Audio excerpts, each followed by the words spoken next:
at CSS transition and animation. So what's transition? Transition allows you to change the value of a property smoothly over a specified duration. So let's look at an example. So we have default quotes and bot text. So let's add a button. So type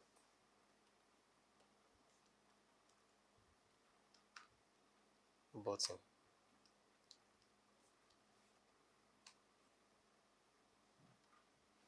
Let's give me click me.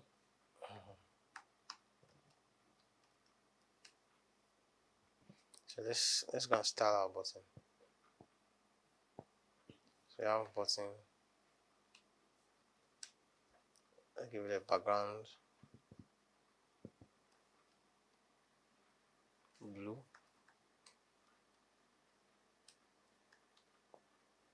color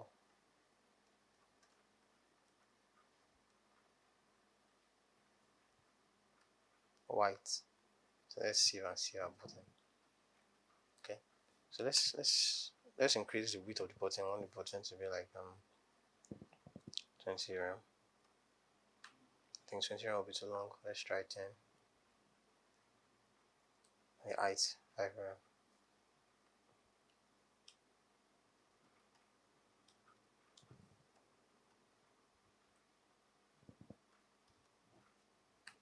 So let's set the default, the base font size. We want HTML.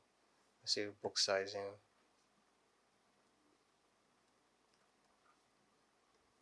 Border box.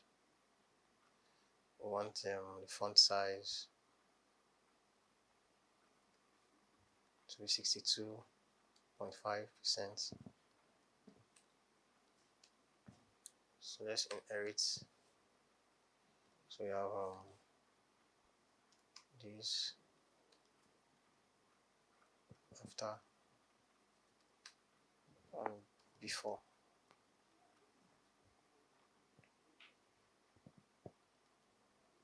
So you have box sizing, inherit.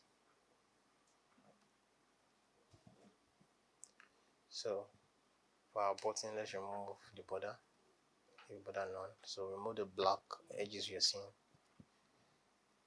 Let's give the border radius of say 0.5 pixel.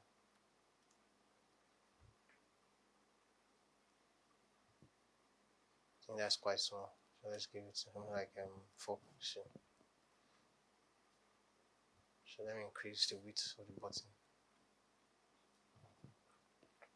Okay, so our transition. So when we over on this button, let's target the over state. So the over state, we want to change the background color to green. So let's save this. So let's over on the button. Let's see what happens. Can you see? When you over on the button, it seems the change is not natural. It looks sharp. How do we make it natural? Like, how do we make the change feel natural? So all we have to just say, we do transition. We have a transition property. So not transform, transition. Then we'll say we want to target the background. Then we want the transition to cover a period of, let's say, 1 second, and we can that's say 100 milliseconds,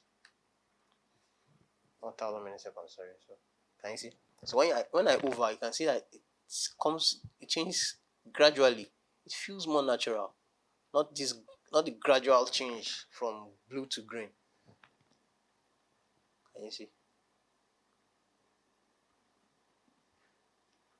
So you can also decide to reduce the timing and say, okay, by a period of 500 milliseconds. So the change looks more natural. So in the example above, we specify the property we want to add the transition effect to and the duration of the transition, which is initially we used 100 milliseconds, which is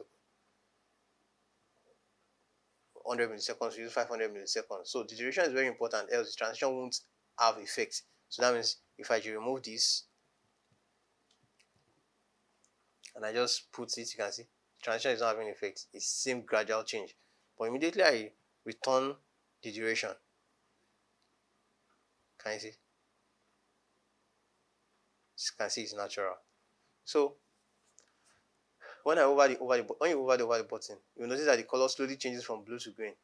If we had left out the transition, left out the duration, the color change would have swiftly changed and won't really create any natural change process. So there's also a shorthand form for transition. So we have, just have written this is a shorthand form. So the transition also takes in some other properties like transition duration, which is the 500 milliseconds we are seeing here. So it specifies how a transition takes, how long the transition takes to complete. It can either be in seconds or milliseconds.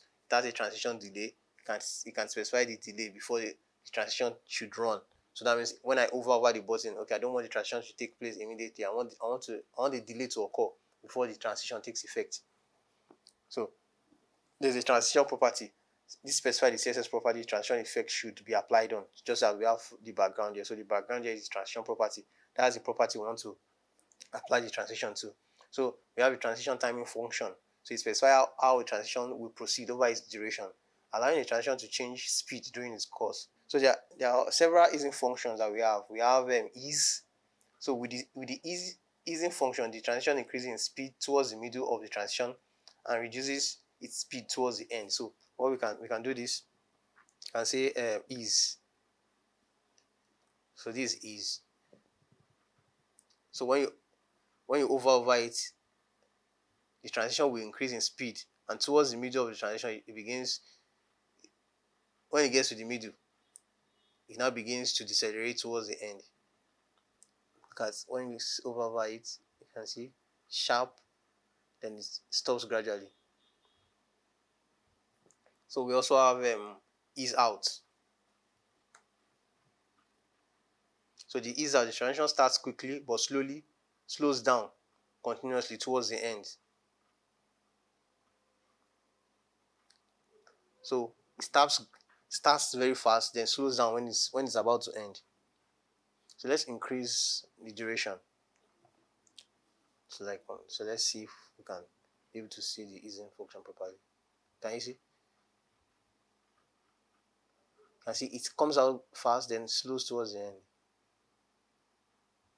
So let's see ease in. We have easing also. So the transition starts slowly but increases continuously towards the end. It starts slowly, then towards the end it increases the speed. Can you see how slow it started, then increases towards the end? Unlike when you look at let's look at the way we saw ease out. Ease out starts very fast. Okay, sorry, I have not saved it. You can see ease out starts very fast, but ease in starts very slow, then ends fast. So we also have linear. So the linear transition has the same speed from beginning to the end. So linear. So the way it starts is the way it ends. So that's linear. So we also have the cubic Bezier. So this allows you to specify your own easing function. It allows you to specify. So there are websites where you can, because it involves some mathematical approach. So cubic. So there are sites that allow you to just pick your own function.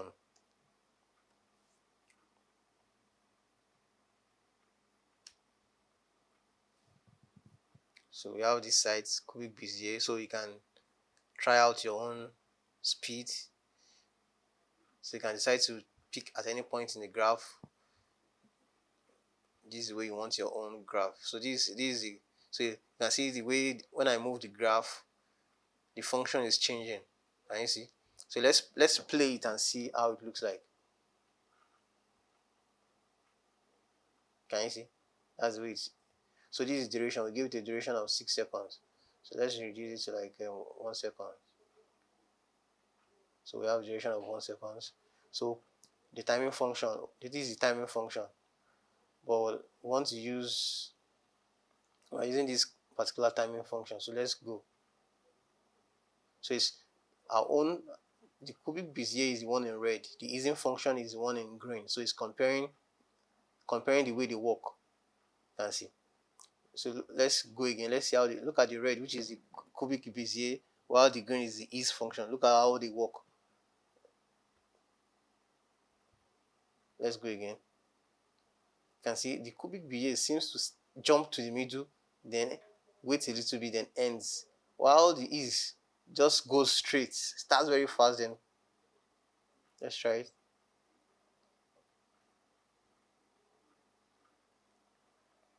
So our cubic Bezier seems to stop in the middle, then ends very fast. But look at the ease. The ease just goes straight to the end. So we can decide to just copy this cubic Bezier, take it to our code sandbox and add it here.